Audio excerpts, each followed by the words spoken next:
যেটা সম্পূর্ণরূপে ভুল। কারণ এর থেকে অনেক বেশি খরচা বিভিন্ন শ্রী প্রকল্পে রাজ্য সরকার করে চলেছে। যাই হোক, তারা মিথ্যা বলেছেন, কিন্তু জাজরা বলেছেন তখন যে আইনজীবী বিকাশ রঞ্জন ভট্টাচার্য রয়েছেন আমাদের সঙ্গে। বিকাশ রঞ্জন বাবু, আজকের এই সুপ্রিম নির্দেশ এটা রাজ্যের জন্য কত বড় ধাক্কা? এটা তো আরো বড় ধাক্কা রাজ্য খাচ্ছিল, ডিসমিসই করে দিচ্ছিল। যাই হোক, আকুতি মিনতি করাতে ওরা বলেছেন যে প্রথমে বললেন যে 50% অ্যারিয়ার দাও, রাজ্যের পক্ষ থেকে কান্নাকাটি করলেও ঠিক আছে, 25% অ্যারিয়ার এখনই পেমেন্ট করো, তারপর আমরা শুনবো। সুতরাং এটা খুব পরিষ্কার আজকের আদেশের পরিপ্রেক্ষিতে রাজ্য সরকারকে অবিলম্বে বকেয়া 25% টাকা দিয়ে দিতে হবে এবং তারপর আগস্ট মাসে শুনানির জন্য আসবে। শুনানি হলে আমরা সবটাই পাবো। রাজ্যের পক্ষে তো আইনি খুব যুক্তি কিছু নেই এই মামলায়।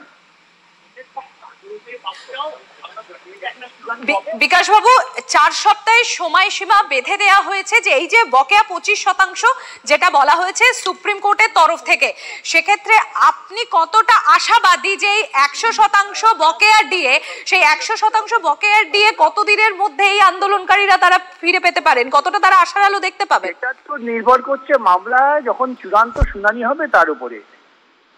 দেখেছেন এই যে প্রাথমিক অ্যাডমিশন স্টেজে এত 18 বার অ্যাডজর্নমেন্ট হয়েছে, এখন হিয়ারিং স্টেজে কতদিন হবে আগে থেকে বলা মুশকিল।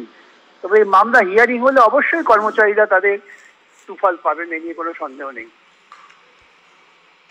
বিকাশ রঞ্জন বাবু, আপনার কাছ থেকে একটু জানতে চাইবো, আজকে যখন শুনানি হচ্ছিল বিচারপতির তরফ থেকে ঠিক কি কি বলা হলো আজকে? দেখুন, বিচারপতিরা পরিষ্কার বললেন যে আমরা এই মামলা ডিসমিস করে দিতাম, স্টেট গভর্নমেন্টের লয়ারদের বললেন, কিন্তু আমরা এখনই করছি না, তোমরা অবিলম্বে বকেয়া টাকা দাও। স্টেট থেকে বললে আমরা এত টাকা দিতে পারবো না, ইত্যাদি ইত্যাদি যা গল্প ওরা বলে। বিচারপতি বললো কোনো কথা শুনবো না, টাকা দাও, তারপরে আমরা আগস্ট মাসে ফাইনালি শুনবো, তখন বিচার হবে যে হাইকোর্টের রায় ঠিক কি বেঠিক। ধন্যবাদ বিকাশ।